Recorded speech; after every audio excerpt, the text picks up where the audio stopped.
እንዴት ነው በእንግሊዘኛ ሰላምታ ማቅረብ የሚቻለው? ውድ ተመልካቾች በዚህ ቪዲዮ በእንግሊዘኛ እንዴት ሰላምታ ማቅረብ እንደሚቻል በዝርዝር አሳያችኋለሁ። እናም ቀጥታ ወደ ትምህርቱ ከመግባቴ በፊት ግን እኔ በእንግሊዘኛ ሰላምታ ላቅርብላችሁ። Good morning students፣ እንደምን አደራችሁ ተማሪዎች? How are you doing today? እንዴት ናችሁ? I'm happy to see you again። በድጋሜ ስላገኘኋችሁ ደስ ብሎኛል። Are you good? ደህና ናችሁ? I hope so። ደህና እንደምትሆኑ ተስፋ አደርጋለሁ። Alright, let's get started today's lesson። እንግዲህ በእንግሊዘኛ ሰላምታ ከምናቀርብለት ሰው ጋር ካለን ግንኙነት አንፃር የምንጠቀማቸው ሁለት አይነት ሰላምታዎች አሉ ማለት ነው።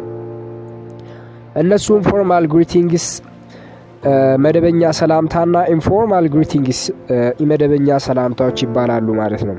ፎርማል ግሪቲንግስ ወይም መደበኛ ሰላምታ የሚባለውን ሰላምታ የምንጠቀመው ለምናከብራቸውና ለትልልቅ ሰዎች፣ ለእንግዶች፣ ለአስተማሪዎች፣ ለፕሮፌሰሮች፣ ለዶክተሮች፣ ለስራ አለቆቻችን ወዘተ ነው። ኢንፎርማል ግሪቲንግስ ወይም የመደበኛ ሰላምታ የሚባለውን ደግሞ ለኩዮቻችን፣ ለፍቅረኞቻችን፣ ለቤተሰቦቻችን፣ ለዘመዶቻችን፣ ለምንቀርባቸው ሰዎች በአጠቃላይ ወዘተ ነው ማለት ነው። እናም ፎርማል ግሪቲንግስ ወይም መደበኛ ሰላምታዎች ተብሎ የሚጠሩት ጉድ ሞርኒንግ እንደምን አደሩ፣ ጉድ አፍተርኑን እንደምን ዋሉ፣ ጉድ ኢቭኒንግ እንደምን አመሹ፣ ሄሎ ጤና ይስጥልኝ፣ ሃው ዱ ዩ ዱ ጤና ይስጥልኝ የሚሉት ናቸው ማለት ነው። ጉድ ሞርኒንግ ወይም እንደምን አደሩ የሚለውን የምንጠቀመው ለጠዋት ክፍለ ጊዜ ነው። ጉድ አፍተርኑን እንደምን ዋሉ የሚለውን ደግሞ ከሰዓት በኋላ ላለው ጊዜ ነው የምንጠቀመው። ጉድ ኢቭኒንግ እንደምን አመሹ የሚለውን ደግሞ ከምሽቱ ከ12 ሰዓት በኋላ ላለው ክፍለ ጊዜ የምንጠቀመው ነው ማለት ነው። ጤና ይስጥልኝ ወይም ሄሎ የሚለውን በፈለግነው ሰዓት የምንጠቀመው ነው። ሃው ዱ ዩ ዱ የሚለውን ግን ከዚህ ቀደም አግኝተነው የማናውቀውን ሰው ስናገኝ የምናቀርበው ሰላምታ አይነት ነው ማለት ነው። እናም ሰውየው ሃው ዱ ዩ ዱ ስንለው መልሶ ሃው ዱ ዩ ዱ ነው የሚለን ማለት ነው። ኦኬ፣ በዚህ ሰላምታ አቀራረብ ወቅት ግን ጉድ ሞርኒንግ፣ ጉድ አፍተርኑን፣ ጉድ ኢቭኒንግ ብቻ አንልም። የሰውየውን ሰላምታ የምናቀርብላቸውን ሰዎች የማዕረግና የመጠሪያ ስማቸውን አብረን መጥቀስ አለብን ማለት ነው።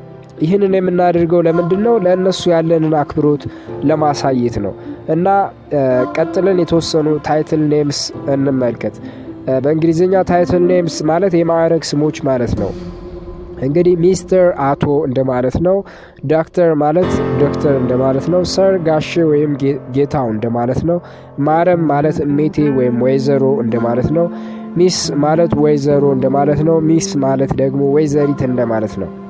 ሌሎችም አሉ። ለምሳሌ ቲቸር፣ ፕሮፌሰር፣ ኢንጂኒየር፣ ኮማንደር ወዘተ የመሳሰሉት እና እነዚህን የማዕረግ ስሞች እንደሚከተለው በቀላል መንገድ ከሰላምታዎች ጋር እያቀናጀን ማቅረብ እንችላለን ማለት ነው። ፎርሙላውን ወይም ቀመሩን እንመልከት። ጉድ ሞርኒንግ ፕላስ ታይትል ፕላስ ኔም፣ ጉድ አፍተርኑን ፕላስ ታይትል ፕላስ ኔም፣ ጉድ ኢቭኒንግ ፕላስ ታይትል ፕላስ ኔም፣ ሃው አር ዩ ፕላስ ታይትል ፕላስ ኔም። ምሳሌ እንመልከት። አበበ ጉድ ሞርኒንግ ሚስተር ከበደ፣ እንደምን አደሩ አቶ ከበደ። ሰላም ደግሞ ጉድ አፍተርኑን ዶክተር ሀያት፣ እንደምን ዋልሽ ዶክተር ሀያት አለች። ካሳ ደግሞ ጉድ ኢቭኒንግ ማደም አልማዝ፣ እንደምን አመሸሽ ሚቴ አልማዝ። አዲ ደግሞ ሄሎ ሰር ኢትስ ኤ ፕሌዠር ቱ ሚት ዩ፣ ጤና ይስጥልኝ ጌታዬ ስላገኘው ደስ ብሎኛል እንደማለት ነው። በዚህን ጊዜ ሰላምታ የቀረበለትን ሰውዬ በተመሳሳይ መንገድ ነው የሚመልሰው።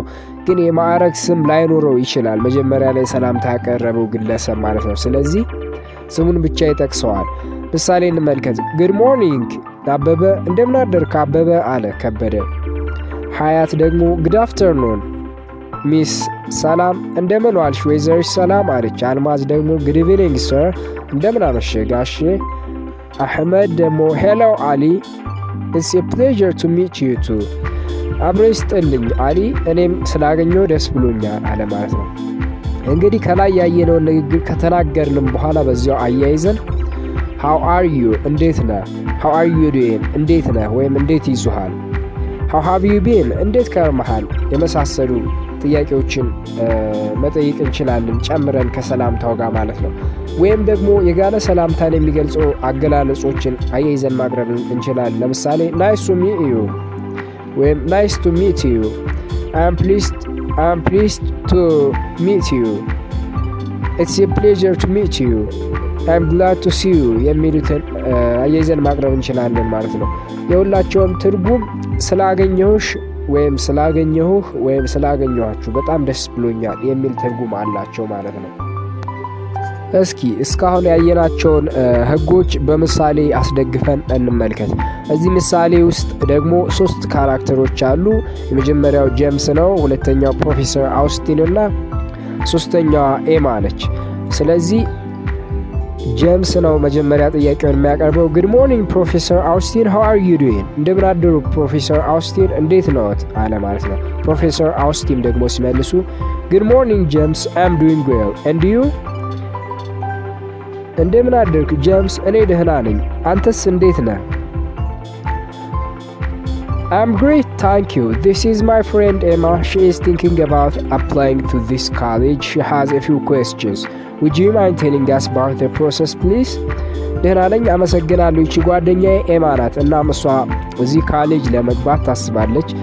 ጥቂት ጥያቄዎችም አሏት። እባክዎን ስለ ሂደቱ ይነግሩናል አለ ፕሮፌሰር አውስቲን። Hello Emma, it's a pleasure to meet you. I'm more than happy to speak with you. Please stop by my office next week. ጤና ይስጥልኝ ኤማ፣ ስላገኘሁሽ ደስ ብሎኛል። ከአንቺ ጋር ለመነጋገር ፈቃደኛ ነኝ ወይም ደስተኛ ነኝ። ባክሽን በሚቀጥለው ሳምንት ወደ ቢሮዬ እንድትመጪ። ኤማ ደግሞ It's a pleasure to meet you, Professor. Thank you so much for helping us. ፕሮፌሰር እርስዎን ስላገኘን በጣም ደስ ብሎኛል። ስለረዱንም በጣም ነው የማመሰግነው አለች። ፕሮፌሰር አውስቲን Don't mention it. Hopefully I'll be able to answer your questions. ምንም አይደል፣ በእርግጠኝነት ለጥያቄዎቻችሁ መልስ መስጠት እችላለሁ አለ ማለት ነው። እናም በዚህ ይጠናቀቃል። እናም ይሄ ምሳሌ እንግዲህ ከላይ ያየናቸውን አንዳንድ ነገሮች አፕላይ የሚያደርግ ነው ማለት ነው።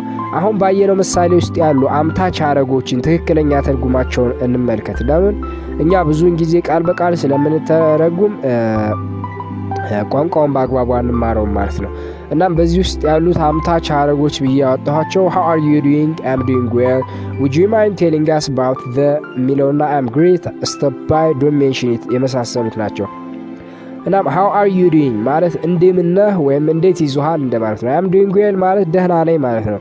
Would you mind telling us about the dash የሚለው ደግሞ ስለ ዳሽ ብትነግረን ቅር ይልሃል ወይ ትነግረናለህ ወይ እንደማለት ነው። I'm great ማለት ደግሞ ደህና ነኝ ማለት ነው። Stop by ማለት ደግሞ ጎራ በይ፣ ብቅ በይ፣ መተሽ ጠይቂኝ እንደማለት ነው። Don't mention it ማለት ደግሞ ችግር የለውም እንደማለት ነው ማለት ነው። የዛሬው ትምህርት በዚሁ ተጠናቋል። በሚቀጥለው ትምህርት ደግሞ ኢንፎርማል ግሪቲንግስ ወይም የመደበኛ ሰላምታዎች የሚባሉትን ይዤላችሁ ይመጣለሁ። እና ቪዲዮ እንዲደርሳችሁ ቻናሉን ሰብስክራይብ በማድረግ የደወል ምልክቷን መንካት ትችላላችሁ ማለት ነው። እናም ይህ ትምህርት ተደጋጋሚ ልምምድ እንደሚፈልግ ግን ላስገነዝባችሁ እወዳለሁ። ቋንቋ ህግጋቱን ብቻ ተምረን የምንተወው ነገር አይደለም። የተማርነውን ወዲያው ካልተለማመድነውና ካልተጠቀምንበት በቀላሉ ልንረሳው እንችላለን ማለት ነው። በጣም የሚረሳ ነገር ነው። እንዲሁም ደግሞ ባንረሳውም እንኳን በድንገት እንጠቀምህ ብንለው የሚሆን ነገር አይደለም ማለት ነው። እሺ ብሎ ካፋችን የሚወጣልን ነገር አይደለም። አፋችን ምላሳችን መለማመድ ይፈልጋል ማለት ነው።